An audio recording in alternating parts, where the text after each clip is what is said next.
그렇습니다. 그래서 뭐 이렇게 받고 정책 통계 지금 뭐 마무리 비아파트 이렇게 했는데 말이 굉장히 빠른데요. 할 게 많으니까 좀 빨리 하고 있습니다. 정책 쪽을 하나 보면은 여기 지금 8위 대책이에요.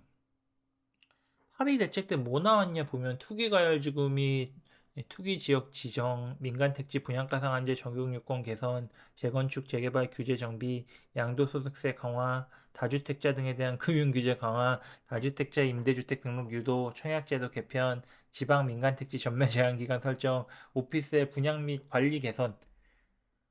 이때 나온 대책이 역대급으로 세게 나온 건데, 그래서 사람들이 이게 아마 2017년에 나왔죠? 예, 17년에 나왔는데 이 당시에 사람들이 부동산은 다 끝났다. 뭐 이런 소리를 많이 했었죠.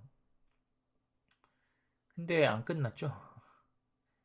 네, 그래서 투기가열지금이 투기지역 지정을 해서 이 당시에 투기지역이 강남 서초 송파 해갖고 11개구, 그다음에 뭐 투기지역 이렇게 되고 투기과열지구는 뭐 전지역 해서 뭐 다 묶었죠. 그냥 이게 문재인 정부 때 이랬고 2주택자는 기본세율에서 10%, 3주택자는 20% 그래서 중과세율 적용했고 그 다음에 투기과열지구는 뭐 LTV 뭐 이렇게 줄이고 뭐 DSR 나오고 뭐 DTI 줄이고 막 이랬죠.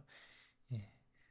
그래서 이때 DSR은 안 나왔지. 어쨌든 계속 금융적으로 규제를 했었죠. 그다음 민영주택 가점제 적용 비율도 투기가열지구는 75에서 100%, 그다음에 뭐 40%에서 75%, 초과는 30% 이렇게 해갖고 점점 빡세게 규제를 했다.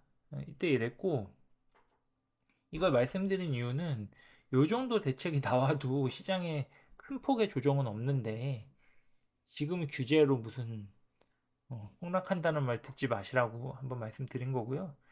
최근에 나온 대책 보시면 이게 뭐, 뭐 안정적 주택 공급 확신할 수 있는 실천적 방안을 통해 우량 주택 공급을 확대하고 국민 주거 안정을 실현한다고 하는데 중요한 건 뭐 용적률 뭐 이런 거 인상해 갖고 사업성을 증가시킨다 하고 재건축 분담금 폐지 추진 요건 뭐 국회 통과해야 되는 거고 근데 뭐 이런 식으로 공급을 활성화하겠다 이건데 지금 정비 사업 기간을 단축한다고 하죠.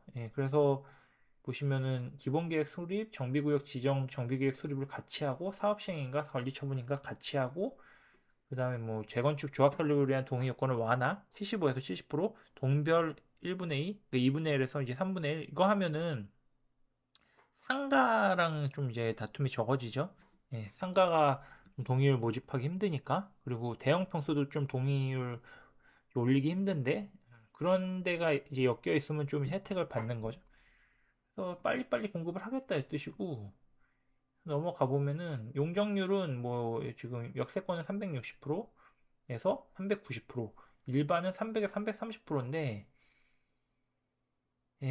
이렇게 해서 이제 용적률 인상을 통해 가지고 사업성을 만족시키려고 하는 거예요.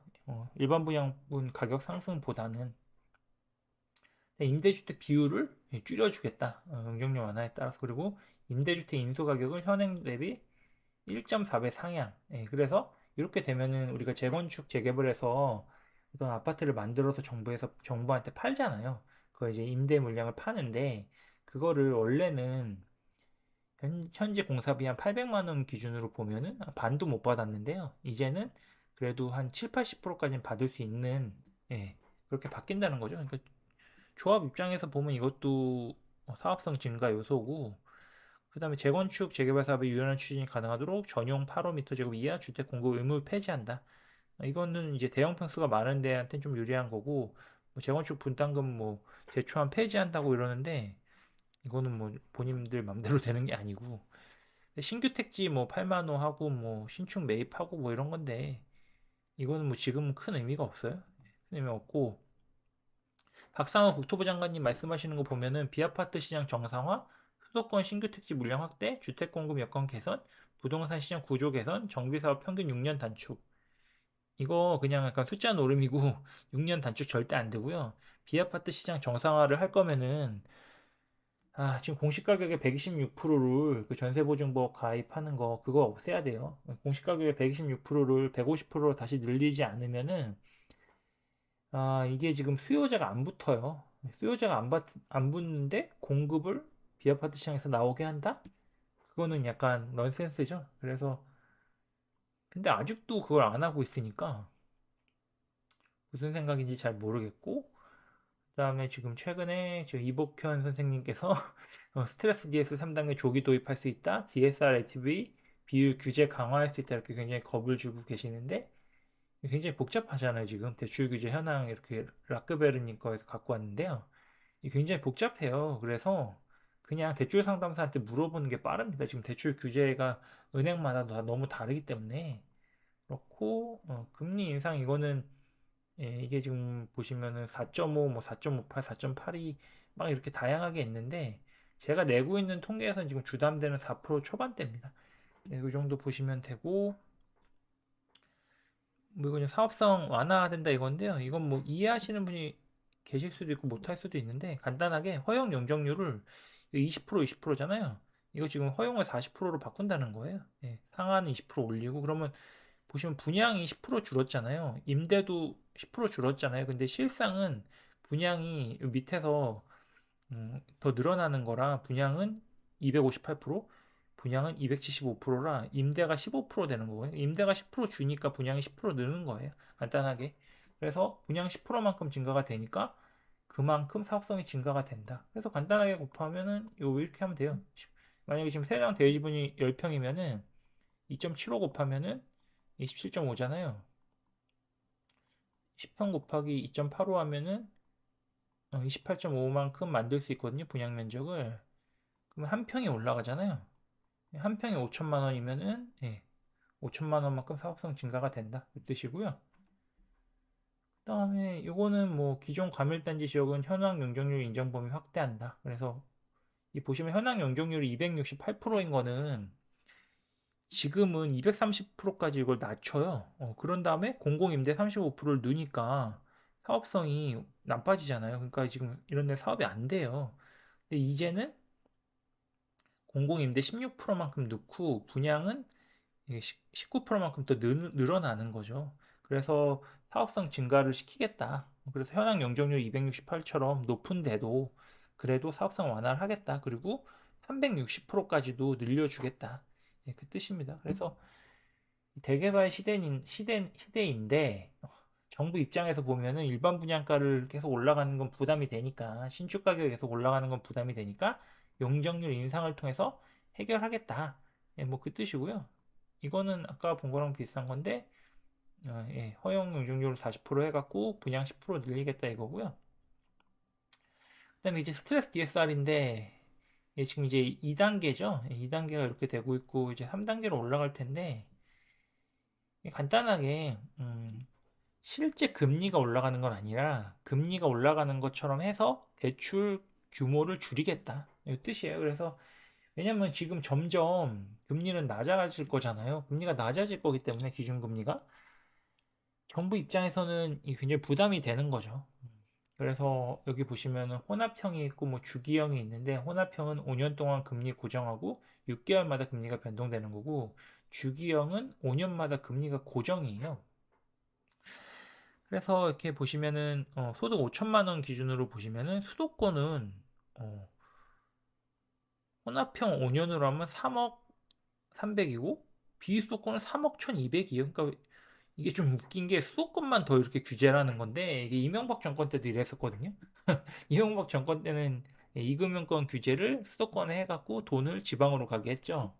약간 그거 따라하는 것 같은데 그때 정책 피는 분들이 지금도 하고 있습니다. 주기형으로 하면 이제 5년마다 금리가 고정인데, 이때 되면은 3.15억으로 좀 더 나오죠. 이건 3.3억 300이니까. 그래서 주기형으로 해라. 그래서 5년마다 이제 금리 고정하는 걸로 해라. 왜냐면 이게 요번에 2022년 하반기에 시장이 폭락하는 걸 보니까 우리나라, 뭐 캐나다, 뭐 이런 데들은 변동금리 주담대가 많고 미국은 고정금리가 좀 많기 때문에 이 고정금리식으로 가자. 이런 식으로 해서 이 변동금리를 점점 없애고자 하는 이런 정부의 계산이죠. 계산이 이렇게 되고 있고, 뭐 세운시장은 지금 뭐 계속 토하고 있는데 지금 반포도 이제 토어로 묶을 것 같아요. 그리고 아마 26년 6월까지 임기인데 그 뒤에 대선 나올 확률이 높고, 그다음에 지금 묶여 있는 데가 압구정, 그다음에 영등포, 양천, 성동 이렇게 해서 묶었고, 청담, 삼성, 대치, 잠실이 묶였는데, 이거를 지금 5년 되면 풀어야 되거든요. 네, 5년 되면 풀어야 되는데 지금 2024년 4월 연장해서 이거 2026년 4월이면 풀려야 되거든요. 압구정, 여의도, 목동, 성수가. 근데 제가 볼 때 이거를 아마 이때 되면 임기가 끝이니까 거의 풀리지 않을까 보고 있고, 지금 삼성, 청담, 대치, 잠실이 2025년 6월에 풀려요. 이게 5년 되면 풀리거든요. 근데 아마 풀까 또 못 풀까 그걸 잘 모르겠네요. 이게 예전엔 저희가 5년 되면 무조건 풀릴 것 같았는데 요새 말씀하시는 거 들어보면은 어떻게 될지. 근데 아마 풀리지 않을까 싶기도 한데 그렇게 보고 있고, 뭐 주담대 신규 취급액 보시면은 5월, 6월, 7월, 8월, 9월인데요. 이게 8월 거를 예를 들면 이게 6월쯤 거래가 된 거예요. 왜냐면 6월에 거래돼서 8월에 저 주담대 대출을 이제 땡기잖아요.